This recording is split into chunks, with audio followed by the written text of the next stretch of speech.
A single mum stopped on Route 66 to save a stranger's life. She had no idea he was the leader of one of the most feared motorcycle clubs in the country. What she also didn't know was that saving him would cost her everything she had left. But when the bikers found out what happened to her, they made a vow, and no one breaks a vow to the brotherhood. Hannah Cooper's hands hurt. They always did by the end of her shift at the diner. Grease under her nails, smell of burnt coffee in her hair. She gripped the steering wheel of her old sedan and kept her eyes on the road ahead. Route 66 stretched out in front of her, empty, quiet, the kind of quiet that made you think too much. She was tired, not just today, every day. 2 jobs, a daughter waiting at home, bills that never stopped coming. This was her life now. The sun was low, the light was fading. She blinked hard and rolled down the window. The air helped, a little. Then she saw it, something in the road. She slowed down. Her heart picked up. At first she thought it was an animal, a deer maybe, but as she got closer she realized it wasn't. It was a motorcycle, lying on its side, twisted metal, broken glass scattered across the asphalt, and next to it, a man. He wasn't moving. Hannah hit the brakes. The car jerked to a stop. She sat there for a second, hands frozen on the wheel. Her mind was screaming at her to keep driving. This wasn't her problem. She had Sophie at home. She couldn't afford to get involved. But her hands were already opening the door. She stepped out. The air was cooler now. She could hear the wind. Nothing else. No other cars, no voices. Just her and whatever had happened here. She walked closer. Her legs felt heavy. The man was face down. His leather jacket was torn. His helmet had come off and was a few feet away. There was a dead deer near the edge of the road. That's what he'd hit. Hannah knelt beside him. Her hands were shaking. "Hey," she said. Her voice came out smaller than she meant it to. "Can you hear me?" Nothing. She reached out and touched his shoulder, carefully. He was warm. That was good. That meant he was alive. She rolled him onto his back, slowly. His face was pale, his eyes were closed, his breathing was shallow. She could see his chest moving, but barely. "Stay with me," she whispered. "Please." She pulled out her phone. Her hands were shaking so bad it took her 3 tries to unlock it. She dialed 911. The operator answered. "There's been an accident," Hannah said. Her voice was steady now, focused. "Route 66, about 10 miles west of the state line. A man on a motorcycle hit a deer. He's unconscious. He's breathing, but I don't know for how long." The operator asked her questions. Hannah answered them. She kept one hand on the man's chest. She needed to feel him breathing. "Help is on the way," the operator said. "Stay on the line." Hannah nodded, even though no one could see her. She looked down at the man's face. He was older than her, maybe mid-40s. His hair was dark, streaked with grey. There was a scar across his jaw. He looked tough, like someone who'd lived a hard life. She didn't know who he was. She didn't know his name. But she couldn't leave him here alone. "You're going to be okay," she said quietly. She didn't know if that was true, but she said it anyway. His eyes flickered, just for a second. He tried to focus on her face. His lips moved, but no sound came out. "Don't talk," Hannah said. "Just breathe. Help is coming." He looked at her, really looked at her, like he was trying to memorize her face. Then his eyes closed again. Hannah's heart dropped. "No, no. Stay with me. Please." She could hear sirens in the distance now, faint, but getting closer. The man's hand twitched. He was still there, still fighting. Hannah kept her hand on his chest. She could feel his heartbeat, slow, uneven, but there. "You're not alone," she said. "I'm right here." The sirens got louder. Red and blue lights appeared on the horizon. The ambulance was coming. Hannah stayed where she was. She didn't move. Not until the paramedics pulled up and rushed over with their equipment. "Ma'am, we've got him," one of them said. Hannah stepped back. Her legs were numb. She watched them work. They moved fast, checking his vitals, putting a brace around his neck, loading him onto a stretcher. Is he going to make it? Hannah asked. One of the paramedics glanced at her. We're doing everything we can. That wasn't an answer, but it was all she was going to get. They lifted him into the ambulance. The doors closed. The sirens started again, and just like that, they were gone. Hannah stood there in the middle of the road, alone. The wind picked up. She looked down at her hands. They were shaking again. She didn't know why she'd stopped. She didn't know why she'd stayed. She just knew she couldn't have left him there. She walked back to her car, got in, closed the door. Her phone buzzed. A text from Sophie's babysitter. Everything okay? You're running late. Hannah typed back quickly. On my way. Sorry. She started the engine, took one last look at the empty road behind her, then she drove away. She didn't know his name. She didn't know if he'd survive. She didn't know that in a few days, men in leather jackets would show up at her door looking for answers. She didn't know that saving his life would change everything. He didn't know who she was, but he remembered her hands, and her voice, and the way she stayed when everyone else would have driven past. Before we continue, tell me from which city and country you're watching. Stories like this reach farther than we imagine. Richard Mallory woke up 3 days later. The hospital room was white, too white. The lights hurt his eyes. He tried to sit up, and pain shot through his ribs. He stayed down. A nurse came in. She smiled at him like he was supposed to be happy about something. Welcome back, Mr. Mallory, she said. You gave us quite a scare. Richard's throat was dry. Water. She poured him a cup. He drank it slowly. His whole body felt like it had been run over, which he supposed it had. What happened? He asked. You hit a deer on Route 66, the nurse said. You're lucky to be alive. Someone called 911, stayed with you until the ambulance arrived. Richard closed his eyes. He remembered the deer, the impact, the bike going down, and then hands. A voice soft, telling him to stay. Who was it? He asked. The nurse looked at her chart. I don't know. The paramedics said a woman was there when they arrived, but she left before they could get her information. Richard's jaw tightened. Someone had saved his life, and he didn't even know who she was.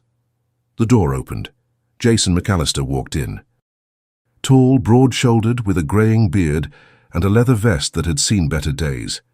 He stopped when he saw Richard awake. Brother, Jason said. His voice was rough, relieved. How long? Richard asked. 3 days.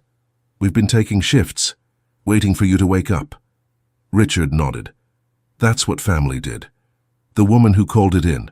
Find her. Jason pulled up a chair. We've been looking. The 911 call came from a cell phone, registered to a Hannah Cooper. Lives about 20 minutes from where you went down. You talked to her? Not yet. Wanted to wait until you were awake. Figured you'd want to be part of it. Richard nodded. Tomorrow. Jason hesitated. You sure you're ready to... Tomorrow. Jason knew better than to argue. All right, I'll set it up. The next evening, Jason pulled up to a small house on the outskirts of town. The paint was peeling. The yard was overgrown. A rusty sedan sat in the driveway. He knocked on the door. A woman answered. Mid-30s, brown hair pulled back in a messy ponytail. She looked tired, the kind of tired that didn't go away with sleep. Can I help you? She asked. Her voice was cautious. Hannah Cooper? Her eyes narrowed. Who's asking? Jason took off his sunglasses. My name's Jason. I'm looking for the woman who helped a man on Route 66 3 nights ago. The one who called 911. Hannah's face went blank. I don't know what you're talking about. Ma'am, I'm not here to cause trouble. The man you helped, his name is Richard Mallory. He's my brother. He's alive because of you. We just want to say thank you. Hannah crossed her arms. I did what anyone would do. There's nothing to thank me for. Not everyone stops, Jason said quietly. Hannah looked past him at the street, like she was checking to see if anyone else was out there. I need to get back inside. My daughter... Mom? A small voice came from behind her. A little girl, maybe 7 years old, peeked around Hannah's leg. She had big eyes and messy braids. Hannah put a hand on her daughter's shoulder. It's okay, Sophie. Go back to your show. Sophie didn't move. She stared at Jason with open curiosity. Jason smiled at her. "Hey there." "Are you a biker?" Sophie asked. "Sophie," Hannah said sharply.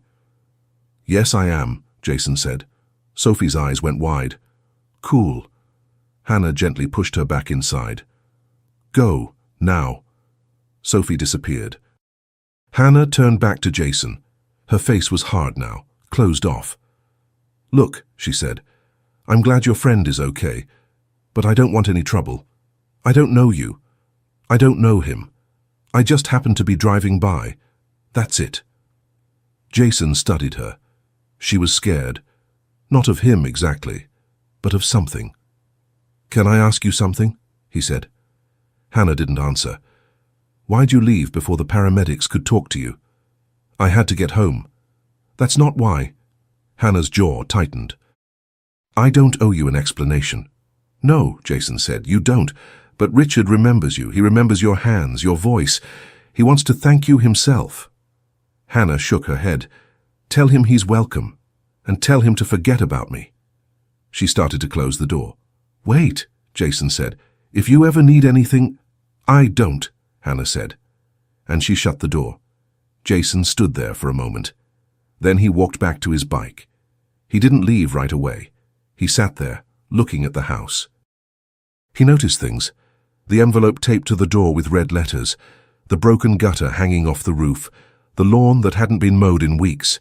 This woman was barely holding on, and she'd still stopped to save Richard's life.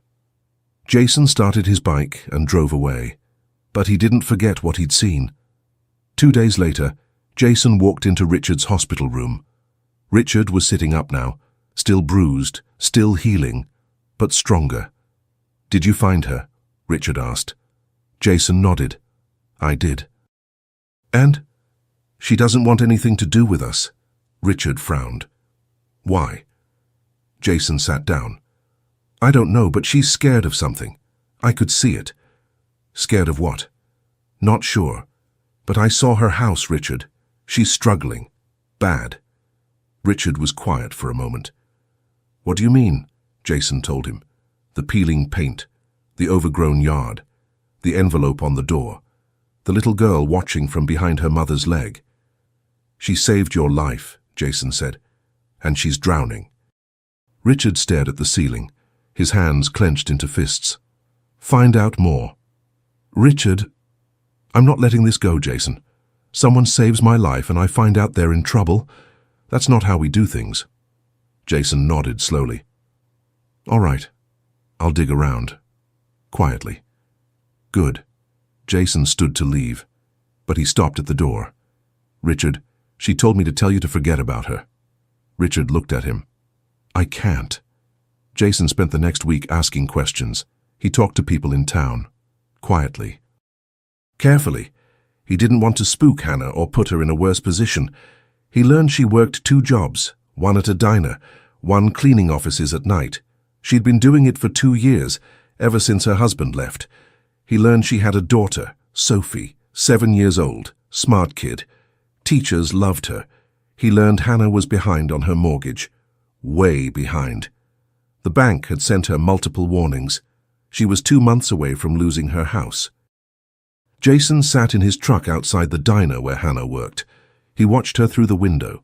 She moved fast, refilling coffee, taking orders, smiling at customers even though he could see how tired she was. She left work at 3, drove straight to the school to pick up Sophie, then home, then out again at 7 for her night shift. Jason followed her to the office building. He watched her go inside with a bucket and a mop. He sat there in the dark parking lot, thinking. This woman had every reason to keep driving that night. She had a kid to take care of, bills to pay, a life that was barely holding together. But she'd stopped anyway. Jason pulled out his phone and called Richard. "I found out what's going on," he said. Richard listened. When Jason finished, there was silence on the other end of the line. Then Richard said, "Set up a meeting with the whole club." "You sure?" "Yeah, I'm sure." He didn't know that by tomorrow everything he feared would come knocking again. "Tell me, Would you have done the same if you were in her place? The clubhouse was full. 20 bikers sat around the long table. Some had been riding with Richard for decades. Others were newer, but they all wore the same patch. They all called each other brother. Richard stood at the head of the table. He'd been released from the hospital that morning. He was still moving slow, still healing, but he was there. Jason stood beside him. "Most of you know what happened," Richard said. His voice was steady, strong. "I went down on Route 66, hit a deer, could have died out there, but someone stopped. A woman. She stayed with me, called for help, kept me alive until the paramedics got there." The room was quiet. Everyone was listening. "Her name is Hannah Cooper," Richard continued. "She's a single mother, works 2 jobs, raising a little girl on her own, and she's about to lose her house." One of the bikers, an older man named Dutch, leaned forward. "What's that got to do with us?" Richard looked at him. "She saved my life, Dutch, and it looks like it cost her everything." Another biker spoke up. His name was Carter. Younger, skeptical. "How do you figure?" Jason stepped in. "She missed work the night she helped Richard. Got written up. Then she was late the next day because she couldn't sleep. Got written up again. 2 strikes. She's 1 more mistake away from getting fired. And without that job, she loses the house for sure."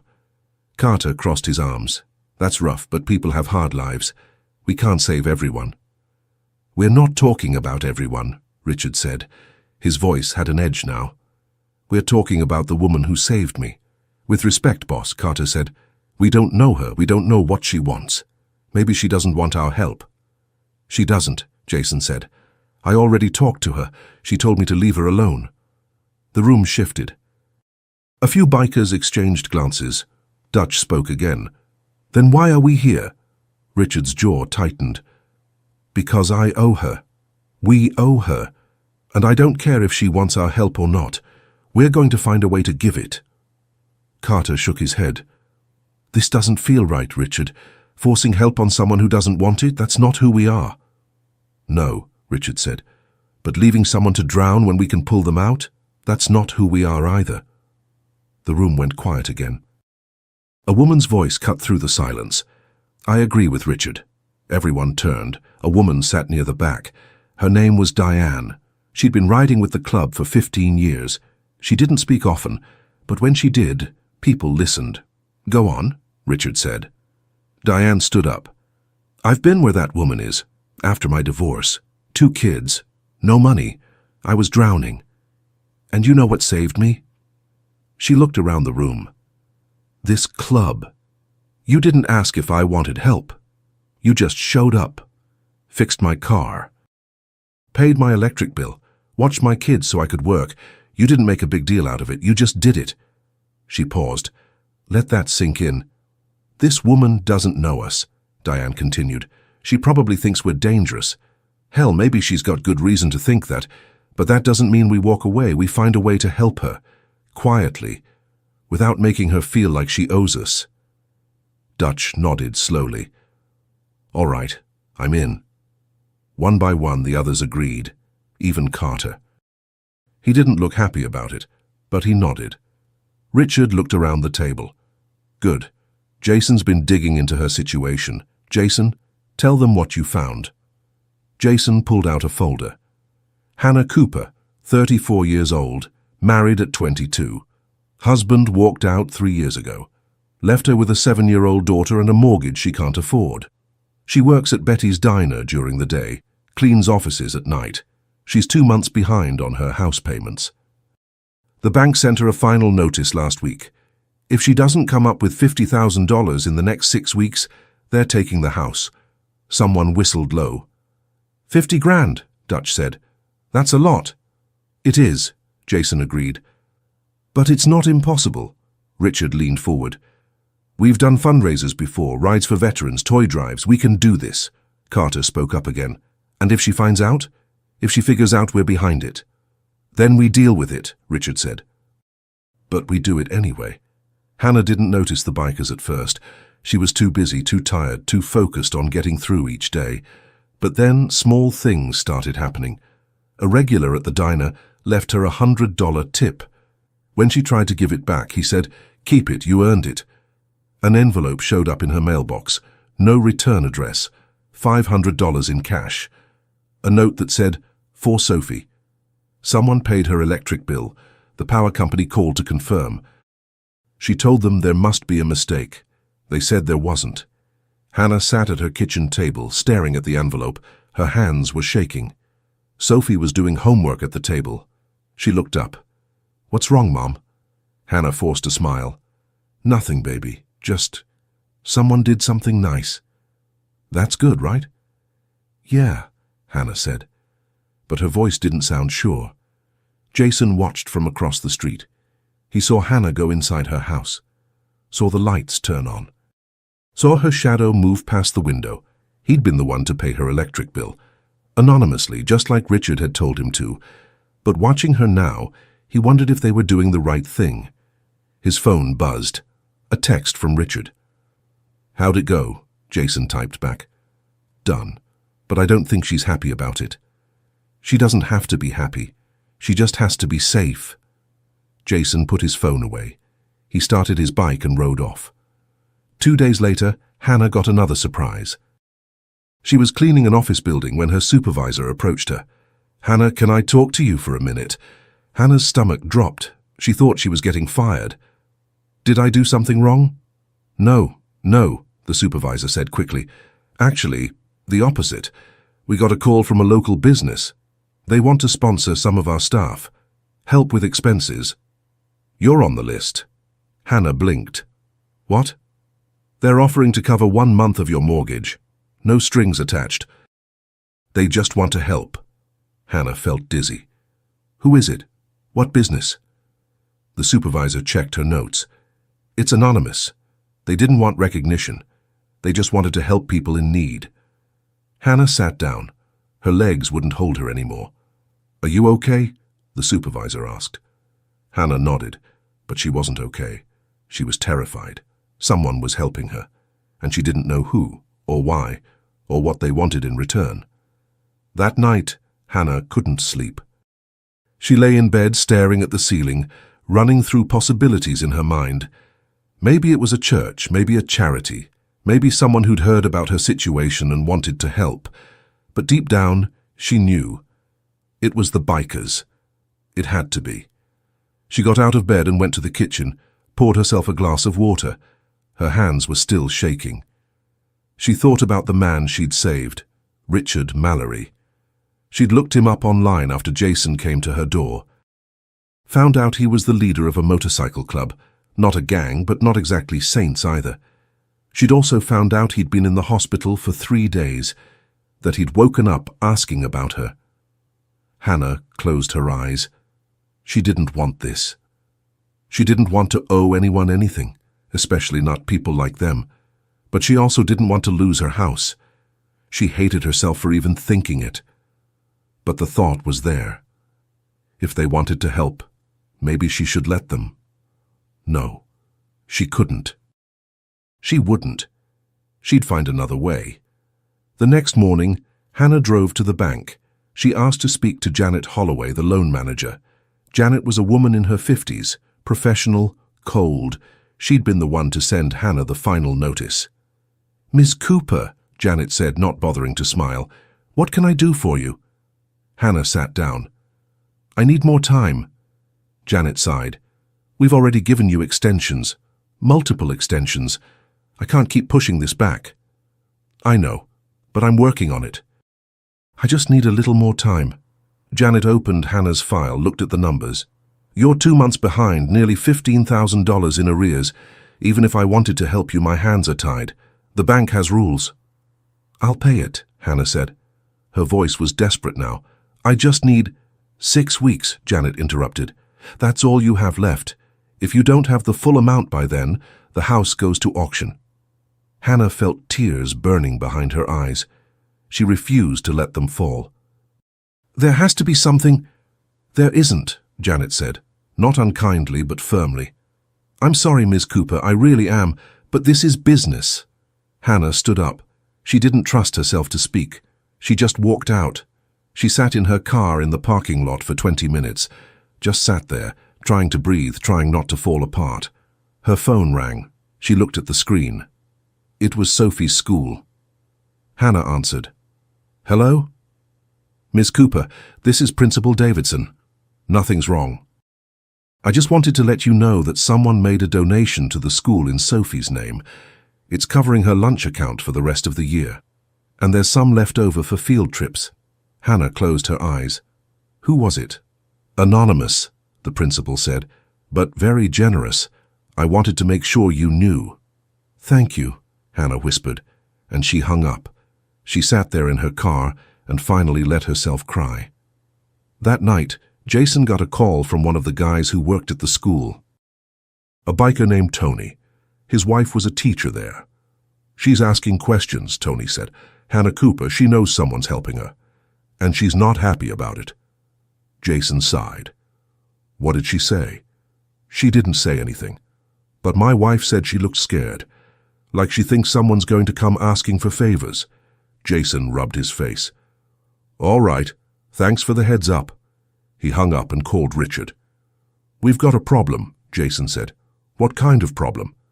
"She knows, or she suspects. And she's scared." Richard was quiet for a moment. "Then we need to talk to her, face to face. You sure that's a good idea?" "No," Richard admitted. "But we can't keep doing this behind her back. She deserves to know the truth." Jason hesitated. Then he said, "All right, I'll set it up." 2 days later, Jason knocked on Hannah's door again. She opened it. Her face was hard, guarded. "I thought I told you to leave me alone," she said. "You did," Jason said, "but we need to talk." "About what?" "About the help you've been getting." Hannah's jaw clenched. "So it was you." Jason didn't deny it. "Can I come in?" "No." Jason nodded. "Fair enough. Then I'll say it out here. Richard wants to meet you, talk to you, explain why we're doing this." "I don't want to meet him. I know, but he's not going to stop until you do." Hannah crossed her arms. "Why? Why does he care so much?" Jason looked at her, really looked at her. "Because you saved his life. And he can't live with himself knowing you're drowning because of it." Hannah's eyes filled with tears, but her voice stayed strong. "I didn't do it for a reward." "I know," Jason said gently, "but that doesn't mean you don't deserve one." Hannah shook her head. "I don't want your help." "Too bad," Jason said, "because you're getting it anyway." And he walked away. That night, a single decision would change the club forever. If you believe no one should face fear alone, like this video and tell us, what would you have done? Hannah didn't sleep that night. She kept thinking about what Jason had said, about Richard wanting to meet her, about them helping her whether she wanted it or not. Part of her was angry. Who did they think they were, making decisions for her life? But another part of her, a quieter part, felt something else. Relief. And that terrified her. The next morning, she got a text from an unknown number. "This is Richard Mallory. I'd like to meet you. No pressure, no expectations. Just coffee. You pick the place and time." Hannah stared at the message for a long time. She should delete it. Block the number. Pretend none of this was happening, but she didn't. She typed back, "Betty's Diner, tomorrow morning, 9 a.m. The response came quickly. "I'll be there." Richard walked into the diner at exactly 9 o'clock. He moved carefully. Still healing. He wore jeans and a plain black t-shirt. No leather, no club colors. He didn't want to intimidate her. Hannah was already there, sitting in a booth near the back. She had a cup of coffee in front of her. She hadn't touched it. Richard slid into the seat across from her. For a moment, neither of them spoke. Hannah studied his face. He looked different than she remembered. Older. Tired. But his eyes were the same. Intense. Focused. "Thank you for meeting me," Richard said finally. Hannah didn't respond. Richard nodded. "I know you don't want to be here, and I know you don't want our help, but I needed to see you, to say thank you, in person." "You don't owe me anything," Hannah said quietly. "Yes, I do," Richard said. "You saved my life." "I did what anyone would do." "No," Richard said, "you didn't." Most people would have kept driving, especially someone in your situation. Hannah's eyes narrowed. What do you know about my situation? Enough, Richard admitted. I know you're working 2 jobs. I know you're raising your daughter alone. I know you're about to lose your house. Hannah's hands clenched around her coffee cup. You had no right to dig into my life. You're right, Richard said. I didn't. But I did it anyway. Because I needed to understand why you stopped that night. Why you stayed. Hannah looked away. It doesn't matter why. It does to me. Hannah was quiet for a long moment. Then she said, My husband died in a motorcycle accident. 4 years ago. Richard went still. He was riding home from work, Hannah continued. Her voice was flat, emotionless. It was late. He hit a patch of gravel, lost control. The bike went down. He was lying on the side of the road for almost an hour before someone found him. She looked at Richard now. Her eyes were dry, but there was pain in them, deep and old. By the time help arrived, he was gone. The doctors said if someone had stopped sooner, he might have made it. Richard felt something tighten in his chest. So when I saw you lying there, Hannah said, I couldn't just drive past, even though I hate motorcycles, even though every part of me wanted to keep going. I couldn't do it. I couldn't let someone else die alone like that. Richard didn't know what to say. Hannah wiped her eyes quickly. So, you don't owe me anything. I didn't do it for you. I did it for him. Richard leaned forward. Then let me help you for him. Hannah shook her head. I don't want your money. It's not about the money, Richard said. It's about doing what's right. You put yourself at risk to save me. You lost work because of it. You're in trouble because you helped me. I can't just walk away from that. You can, Hannah said. And you should. No, Richard said firmly. I can't. And neither can my club. We take care of people who take care of us. That's who we are. Hannah stood up. I need to go. Hannah, thank you for the coffee, she said. And she walked out. Richard sat there alone. He didn't follow her. He just watched her leave. Jason was waiting outside when Richard came out of the diner. How'd it go? Jason asked. Richard shook his head. She's stubborn. So are you. Richard almost smiled. Yeah, I am. What now? Richard looked down the street. Hannah's car was already gone. We keep going. She doesn't have to like it, but we're not letting her lose that house. Jason nodded. The guys are already working on it. We've got a charity ride planned for next weekend. Dutch is organizing a raffle. Diane's reaching out to other clubs for donations. Good, Richard said. What's the total so far? 38,000. Richard's jaw tightened. We need 50. I know, we've got 4 weeks left. We'll get there. Richard hoped he was right. But 3 days later, everything changed. Richard was at the clubhouse when Jason came in. His face was grim. We've got a problem, Jason said. What kind of problem? Hannah lost her second job. Richard went cold. What happened? She fell asleep at work. Her supervisor found her passed out in one of the offices. They let her go. Richard swore under his breath. How much was that job worth? About $1,500 a month. Richard did the math. Without that income, Hannah wouldn't be able to make even the minimum payments. The bank would accelerate the foreclosure. How much time does she have left? Richard asked. 3 weeks. Maybe less.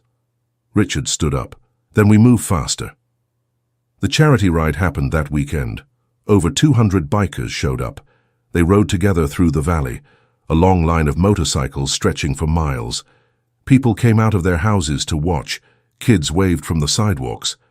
At the end of the ride, they held an auction. Donated items, motorcycle parts, custom leatherwork.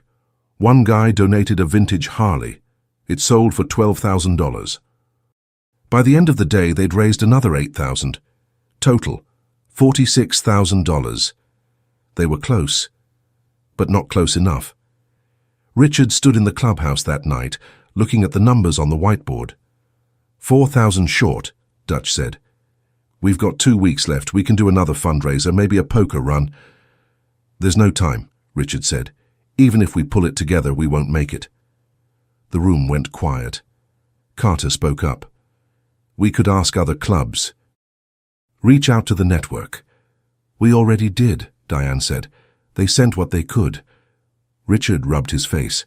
He was exhausted. His ribs still hurt, but that didn't matter. What mattered was Hannah and Sophie, and making sure they didn't lose their home. "I'll cover it," Richard said. Everyone turned to look at him. "Boss, that's—" Jason started. "I'll cover it," Richard repeated. "Whatever we're short, I'll make up the difference." "Richard, you don't have that kind of cash lying around," Dutch said. "Then I'll sell something." Jason shook his head. "You can't." "I can," Richard said. His voice was steel. "And I will. This woman saved my life. I'm not letting her lose her home because we came up $4,000 short." No one argued after that. But the next morning something unexpected happened. Richard walked into the clubhouse and found Carter waiting for him. Carter stood up. He looked uncomfortable. "I need to talk to you," Carter said. "About what?" Carter reached into his jacket and pulled out an envelope. He handed it to Richard. Richard opened it. Inside was a cashier's check for $10,000. Richard looked up. "What is this?" "I sold my bike," Carter said. Richard stared at him. "You what?" "I sold my bike," Carter repeated. "The Softail I've been restoring for 3 years. Guy offered me 10 grand. I took it." Richard couldn't speak. "I know I gave you grief about this," Carter said. "About helping her. I thought it was a mistake. I thought we were crossing a line." He paused, looked Richard in the eye. "But I was wrong. You were right. She put herself at risk to save you, and she's paying for it. We can't let that stand, so I sold the bike. It's just metal. She's got a kid, a life. That matters more." Richard's throat was tight. "Carter, I can't take this." "You're not taking it," Carter said.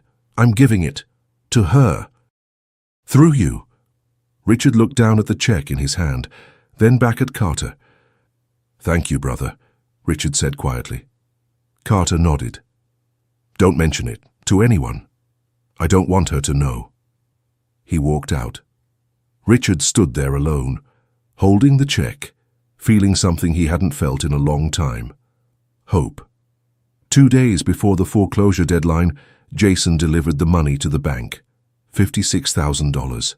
Every penny they'd raised, plus Carter's sacrifice. Janet Holloway counted it twice. She looked shocked. This is enough to clear the debt and cover the next 3 months of payments," she said. "Good," Jason said. "Process it. Can I ask where this came from? Does it matter?" Janet hesitated. Then she shook her head.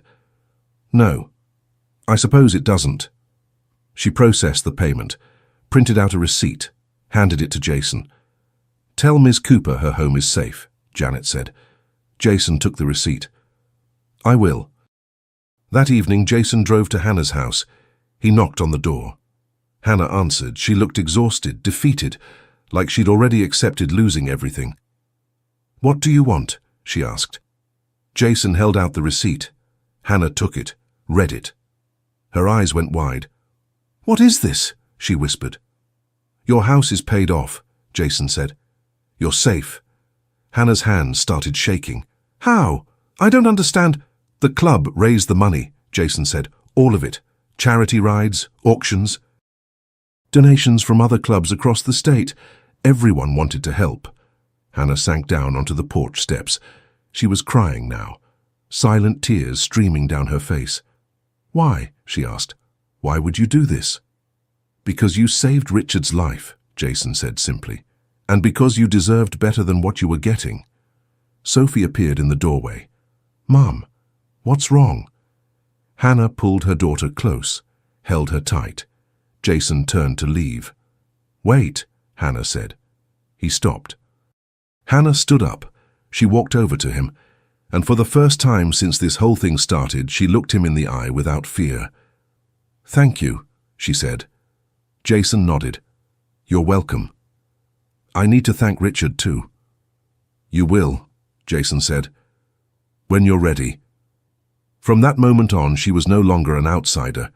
But what Richard didn't know was that Hannah's gratitude would change him just as much as his help had changed her. 3 months passed. The house still stood. The paint was still peeling. The yard was still overgrown, but it was home and it was safe. Hannah sat on her porch steps one Saturday morning, watching Sophie play in the yard. The sun was warm. The air smelled like summer. She still worked at the diner, but she'd found a better second job, one with reasonable hours, one that let her see her daughter more than just an hour before bed. Things were different now, not perfect, but better. She thought about the bikers often, about what they'd done for her, about Richard. She hadn't seen him since that morning at the diner, but she thought about him, about the look in his eyes when she'd told him about her husband, about how he'd wanted to help, even when she'd pushed him away. She owed him more than thanks. She owed him the truth. That afternoon, Hannah drove to the address Jason had given her weeks ago. The clubhouse was on the edge of town, a low building with motorcycles parked out front. She could hear music coming from inside, voices, laughter. She sat in her car for a few minutes. Her heart was racing. Then she got out. Sophie was with her. She'd insisted on coming. "Are these the bikers?" Sophie asked, staring at the motorcycles. "Yeah," Hannah said. "Cool." Hannah smiled despite her nerves. She took Sophie's hand and walked to the door. She knocked. The music stopped. The door opened. Jason stood there. His eyes widened in surprise. "Hannah," he said. "Hi," she said. "Is Richard here?" Jason nodded. He stepped aside. "Come in." The clubhouse went quiet when Hannah and Sophie walked in. About 15 people were inside, men and women, all wearing leather, all watching her. Richard was sitting at a table near the back. He stood up when he saw her. For a moment, nobody moved. Then Sophie let go of Hannah's hand and walked straight over to Richard. "Hi," she said. "I'm Sophie." Richard looked down at her. A small smile crossed his face. "Hi, Sophie." "I'm Richard. My mum says you helped us." Richard glanced at Hannah, then back at Sophie. "Your mum helped me first." Sophie nodded seriously. "She's really good at helping people." Richard's smile grew. "Yeah, she is." Hannah walked over. She looked at Richard, really looked at him. He was healthier now, stronger. The bruises were gone, but there was still something careful in the way he moved. "Can we talk?" Hannah asked quietly. "Of course." Richard led her outside. Sophie stayed inside with Jason, who was already showing her his motorcycle helmet. They stood in the parking lot. The sun was starting to set. The sky was turning orange and pink. Hannah took a breath. "I'm sorry." Richard frowned. "For what?" "For pushing you away. For being stubborn. For making this harder than it needed to be." "You don't need to apologize," Richard said. "Yes, I do," Hannah said. "You were trying to help me, and I treated you like you were the enemy." Richard shook his head. "You were protecting yourself and your daughter. I don't blame you for that." Hannah looked down at her hands. "I've spent the last 4 years trying to do everything on my own. After my husband died, people tried to help, but I didn't want their pity. I didn't want to be the sad widow who couldn't take care of herself. So I pushed everyone away. I told myself I was being strong, but really, I was just scared." She looked up at him. "Scared that if I let anyone in, I'd lose them too." Richard was quiet for a moment. Then he said, "I get that." Hannah wiped her eyes. "I came here to say thank you for everything you and your club did, for saving my home, for giving Sophie a future, for not giving up on me even when I gave you every reason to." "You saved my life," Richard said simply. "There's nothing to thank me for." "Yes, there is," Hannah said. "You gave me something I didn't know I needed." "What's that?" Hannah smiled, a real smile. "A family."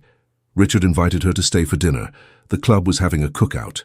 Hannah hesitated, but Sophie was already inside, laughing with Diane about something. "Okay," Hannah said, "just for a little while." They stayed for 3 hours. Hannah met everyone. Dutch, who told terrible jokes. Carter, who was quiet but kind. Diane, who treated Sophie like she was her own granddaughter. They ate burgers and potato salad. They sat around a fire as the sun went down. Someone played guitar. Sophie fell asleep on a bench, her head on Hannah's lap. Richard sat next to Hannah. Neither of them said much, but it felt comfortable, easy. "I still can't believe you did all this," Hannah said quietly. Richard looked at her. "You still can't believe people care about you." Hannah didn't argue, because he was right. "I'm working on it," she said. Richard smiled. "Good."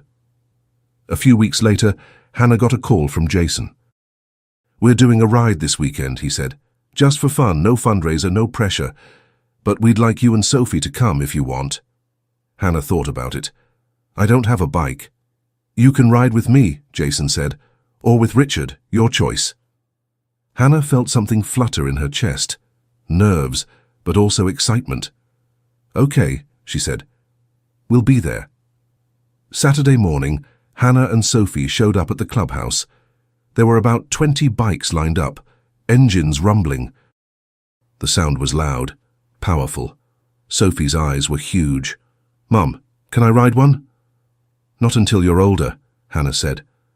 Richard walked over. He was wearing his leather jacket, the club patch on the back. "You ready?" he asked.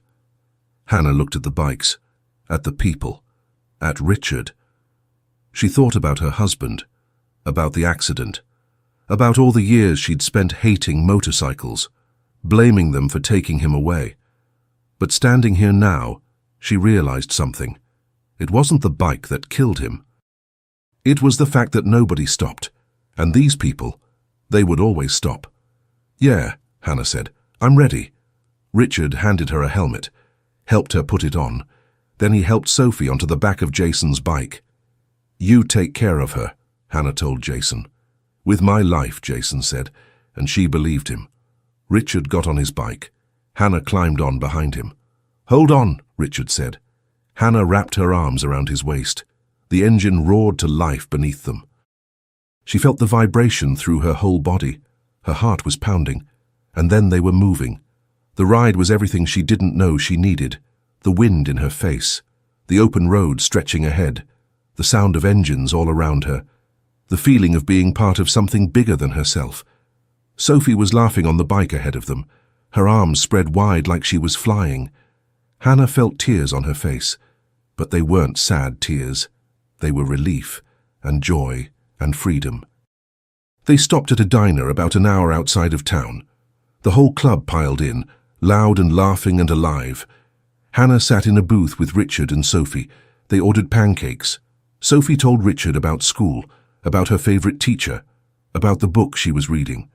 Richard listened like it was the most important thing he'd ever heard. Hannah watched them, and she felt something she hadn't felt in years. Peace. On the ride back, the sun was setting.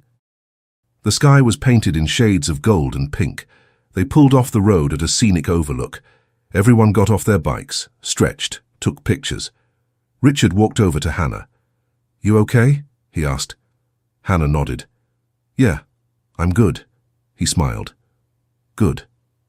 They stood there together, looking out at the valley below, the road winding through it like a ribbon. "I used to hate this road," Hannah said quietly. Richard glanced at her. "Route 66? "Yeah, it's where my husband died. I used to avoid it." "Drive the long way just so I wouldn't have to see it." She paused.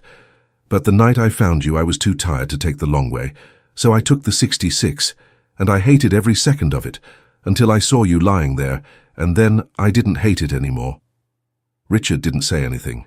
He just listened. "Now when I drive it," Hannah continued, "I think about you, about how one bad thing can turn into something good, about how stopping on this road saved both of us." Richard looked at her. "You saved me, Hannah, not the other way around." Hannah smiled. "Maybe we saved each other." A few days later, Richard showed up at Hannah's house. He knocked on the door. Hannah answered. "Hey," she said, surprised, "what are you doing here?" Richard held out a small package. "I have something for you." Hannah took it. "What is this?" "Open it." Hannah unwrapped the package. Inside was a leather jacket, small, Sophie's size, and on the back, carefully stitched, was a patch. Not the full club patch, but something close, a pair of angel wings, and underneath one word, family. Hannah's eyes filled with tears. "She's part of us now," Richard said. "Both of you are, if you want to be." Hannah looked up at him. "Richard, You don't have to say anything," Richard said. "Just know that you're not alone anymore. You've got us, and we've got you." Hannah couldn't speak. She just nodded. Sophie came running out. She saw the jacket and gasped. "Is that for me?" she asked. Hannah handed it to her. Sophie put it on. It fit perfectly. She looked at Richard with huge eyes. "Does this mean I'm a biker now?" Richard laughed. "When you're older. For now, you're family, and that's even better." Sophie threw her arms around him. Richard looked surprised, but then he hugged her back.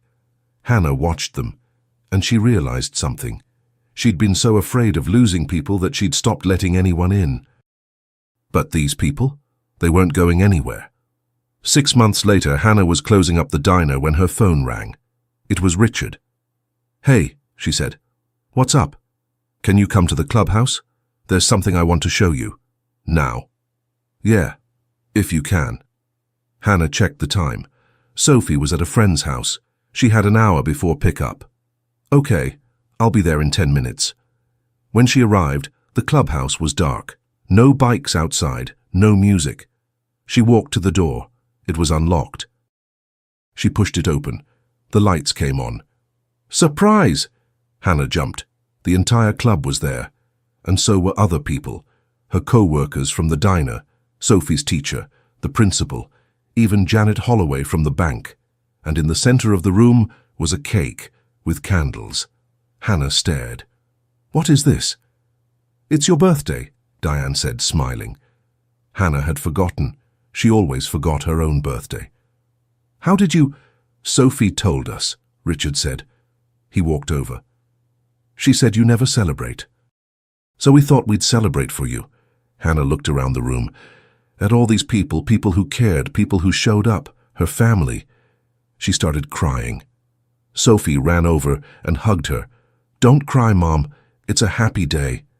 Hannah laughed through her tears. "I know, baby, I know." They sang Happy Birthday. She blew out the candles. They ate cake and told stories and laughed until her sides hurt. Later, when most people had left, Hannah sat outside with Richard. The night was cool. The stars were out. "Thank you," Hannah said. "For what?"